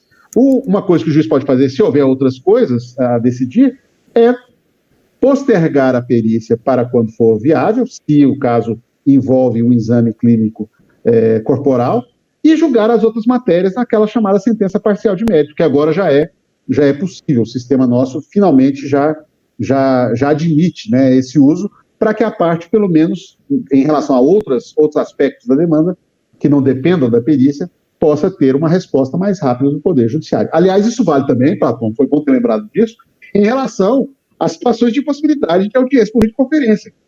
Imagina o seguinte, você tem uma reclamação, Platão, em que a pessoa está reclamando 2 anos de FGTS, a prova é totalmente documental, a audiência, fazer audiência ou não fazer audiência, não vai mudar nada no panorama. Nada impede que o juiz prolate a sentença parcial de mérito naquelas questões que não envolvam prova oral ou naquelas questões em que não se requereu prova oral, embora elas pudessem ser demonstradas por prova oral, e que ele vai decidir apenas, por exemplo, pela distribuição de ônus da prova. Né? Ok. Aproveitando aqui mais uma do juiz Kleber Wack, ele pergunta se a recusa da testemunha em depor por videoconferência pode ser considerada como válida pelo órgão judicial. Se o juiz aceita a recusa da testemunha. A recusa por... uma recusa em depor... Isso. Uma recusa de depor por videoconferência... Aí tem muitas situações, né, Platão? Tem as recusas legais, né? A recusa, por exemplo, da pessoa que detenha o sigilo profissional ou de ofício, como é o caso dos religiosos, advogados, médicos, contadores, né? Essa é uma situação. É claro que não muda nada, as regras processuais são as mesmas. Agora, eu não sei se ele quis dizer da recusa simplesmente da pessoa não participar de videoconferência. Ele está esclarecendo aqui que é só se a testemunha simplesmente se recusa a depor. Aí cai naquelas... Me parece que cai naquela mesma situação da pergunta, já me esqueci de quem, eu não anotei o nome, mas a pergunta que foi feita há pouco, né? Sobre a testemunha que não comparece. É a mesma situação. A testemunha que não comparece tem a mesma situação da pessoa que comparece e diz que não vai prestar depoimento fora daquelas hipóteses que a lei autoriza que ela se excuse de depor. Então, me parece que nesse caso ela tem que cumprir o seu ofício sob pena de responsabilização, inclusive pecuniária, através, na minha visão, do uso do artigo 139 do CPC. Perfeito. Vamos sair um pouquinho da instrução. O colega Fábio Bonisson pergunta: caso o advogado do reclamante se recuse a fazer a audiência por videoconferência, pode o magistrado extinguir o processo por falta de interesse de agir? Veja, de novo, o problema é que a gente não tem a possibilidade de opor embargos declaratórios instantâneos aqui, fazendo pergunta no chat, né? Porque são duas situações diferentes que eu quis mostrar. Uma situação é o advogado dizer, olha, eu não tenho a mínima condição técnica de realizar audiência, porque todos os meus equipamentos de informática e internet, eu só os tenho no meu escritório. O escritório está num prédio que está fechado, eu não posso me deslocar.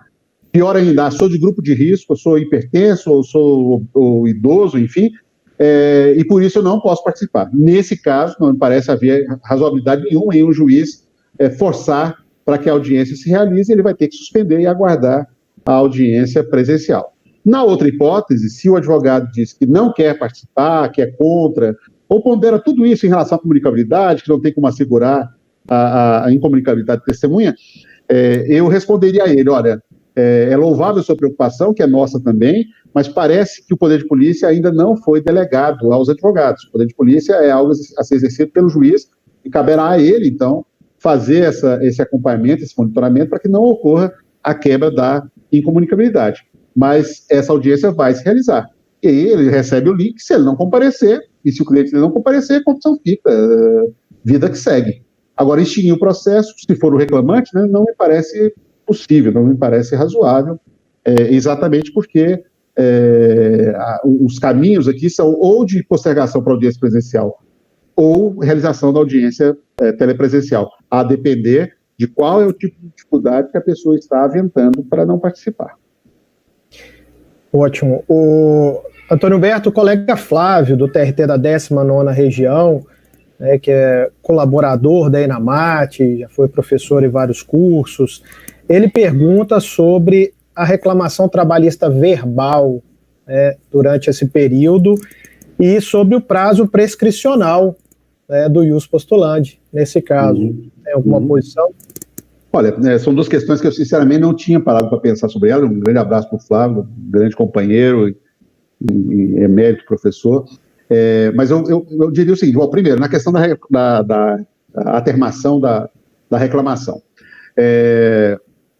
Veja bem, Platão, de fato, nós não podemos, já falamos sobre isso agora há pouco, nós não temos a possibilidade de atendimento presencial. Então, não tem como a pessoa comparecer ao tribunal para fazer a sua reclamação. Mas todos os tribunais dispõem, evidentemente, de pelo menos um contato telefônico, né, para o qual deve essa parte ligar, e lá deve ser encaminhado, então, ao setor. E aí é verificar. Eu não sei se os tribunais estão com essa logística preparada, mas me parece que é muito simples. Basta que a parte ligue ao número de atendimento do tribunal, peça, diga o que quer, olha, eu preciso fazer uma reclamação contra o meu patrão, não tem advogado, e aí passa, isso varia, talvez varie de tribunal para tribunal. No meu tribunal, quem faz isso é o pessoal da distribuição, até porque o trabalho deles foi muito reduzido com o PJE, né? Então, passaria para o responsável pela distribuição, que por telefone colheria os dados, seria exatamente o que faria no plano presencial. Ele colheria os dados que a parte tivesse, se ela tiver documentos, ensinaria a ela uma forma dele mandar por WhatsApp, por foto, ou enfim, se ele não tiver como escanear a documentação que ele tiver sobre aquilo, e aí reduz-se a termo, marca-se, encaminha-se para o juiz e vida que segue. Me parece que é uma coisa mais tranquila. Outra questão é uma questão bem mais complicada, bem mais complexa, embora sobre essa eu já tenha não só refletido, mas até participei de uma obra coletiva com mais 3 colegas, o Fabiano, o Rafael Miziara e o juiz Danilo Gaspar, lá da Bahia, em que nós comentamos a medida provisória 927 e tratamos desse tema, da prescrição. E com muita felicidade eu ouvi também esses dias atrás, naquele evento do Ágora Virtual, que foi um seminário muito interessante, do qual eu, o colega Platão, o colega Flávio e muitos outros participaram, e lá o colega Aldelmiro, que é um juiz aposentado da 11ª, falou exatamente sobre esse tema, e para minha felicidade ele chegou às mesmas conclusões a que eu cheguei. A questão toda é a seguinte: de fato, não há nenhuma hipótese onde se encaixe como causa impeditiva, suspensiva ou interruptiva da prescrição o que nós estamos vivenciando agora. Não temos. Mas o certo é o seguinte: só se pode falar de prescrição onde se possa imputar inércia. O problema é que, com as regras de distanciamento social e de fechamento dos estabelecimentos, inclusive dos escritórios de advocacia, nós não estamos vivenciando uma situação de normalidade. Então, me parece que a questão não se prende ao ius postulandi. Porque mesmo que a parte quisesse procurar o advogado, e, aliás, muitas vezes vai procurar, porque ela nem sabe se tem algum direito a reclamar, ela vai precisar conversar com o advogado exatamente para cogitar se há ou não algo a reclamar, ele não vai ter como nesse período. E é por isso que eu defendo que, desde a vigência do decreto legislativo número 6 e até o 31 de dezembro, que é quando expira a sua vigência, me parece que os prazos prescricionais trabalhistas e cíveis, em geral, deveriam estar suspensos. Mas há uma novidade. Todos os dias eu recebo aquele boletim lá do Planalto, né, com a legislação publicada no dia, e está para ser sancionada uma lei que saiu de um grupo de estudo formado pelo ministro Toffoli, como presidente do Supremo, e que foi aprovado a toque de caixa pelo Congresso, que vai suspender os prazos a partir da publicação da lei até 31 de outubro, o que já ameniza, de certa forma, a situação, né? Mas quero crer que a impossibilidade de exercício desse direito tão básico, que é o acesso à justiça, me parece propiciar a defesa da possibilidade de se sustentar que esse prazo esteja suspenso desde o momento em que se reconheceu o estado de calamidade pública nacional no decreto legislativo número 5. Ótimo. Antônio Humberto, o colega José Israelcio, ele pede, né, para você dizer a sua visão sobre a utilização de WhatsApp, e-mail para notificação das partes, e o colega Francílio complementa essa leitura, né, aqueles 2 sinaizinhos azuis lá no WhatsApp, pode ser tida como recebimento, como concordância em participar. Qual que é a sua opinião sobre isso? Olha, o WhatsApp já tem sido formalmente permitido pelo próprio Conselho Nacional de Justiça como um mecanismo válido de comunicação. O e-mail, o problema dele é você não ter a certeza quanto ao recebimento, né? Porque, ao contrário do WhatsApp, você tem como acusar que a pessoa recebeu, você tem como provar que ela recebeu, pelo menos se ela leu é outra história, mas que ela abriu a mensagem, abriu, né? E é por isso que me parece razoável que sempre se peçam os 2 contatos, tanto o e-mail quanto o celular, exatamente para que, se um não der certo, você tente pelo outro. Até porque o próprio CPC, mesmo de 73, já permitia a intimação por telefone, né? Então, me parece que o sinal azulzinho me parece suficiente para provar que a pessoa recebeu a notificação pelo WhatsApp. E, no caso do e-mail, se até um determinado prazo, né, não houver nenhuma resposta, nenhuma certeza, a secretaria me parece que pode entrar em contato com a testemunha exatamente para verificar e certificar nos autos. Olha, certifico da UFE que em contato telefônico com a testemunha fulano de tal, confirmou ter recebido o link para a realização da audiência no dia tal. Perfeito. Nós já estamos caminhando para o final, Antônio Humberto. Chegamos próximo das 16 horas, né, que é o tempo nosso previsto, né? Foi uma chuva de perguntas, mais um festival de conhecimento aí da sua parte. Temos aqui algumas perguntas aqui para terminar e não quero avançar muito, né? Pedimos já desculpas aos colegas que tiveram suas perguntas aí recebidas pelo grupo de servidores, mas que não puderam ser feitas, né? Tivemos toda uma equipe tratando disso. O Rodolfo, a Gislane, outros servidores ficaram encarregados de receber essas perguntas, fizeram um tratamento, passaram, nós fizemos assim o máximo de perguntas que foi possível fazer. A colega Beatriz ainda pergunta, lá do TRT da 12ª Região, também nossa conhecida, pergunta se cabe negociação processual para as partes ajustarem, que não querem audiência virtual de instrução, né, que não querem audiência por videoconferência. Sabe-se que é possível a suspensão por convenção das partes e tal. Poderia haver uma negociação processual específica para isso? É uma questão delicada, mas no frigir dos ovos, como você já sinalizou, e eu comentei isso durante a minha exposição inicial, o artigo 313 permite, o CPC permite a suspensão, e aí não é negócio processual, é simplesmente uma convenção de suspensão do processo. Então, se as partes estão dizendo que ambas não desejam realizar a audiência, e se a audiência é imprescindível, me parece que não há outra saída ao juiz, senão suspender, mas lembrando que o prazo máximo para isso é 6 meses. Eu tenho dificuldade, sinceramente, de encarar isso como um negócio processual. Para mim, isso é uma suspensão convencional,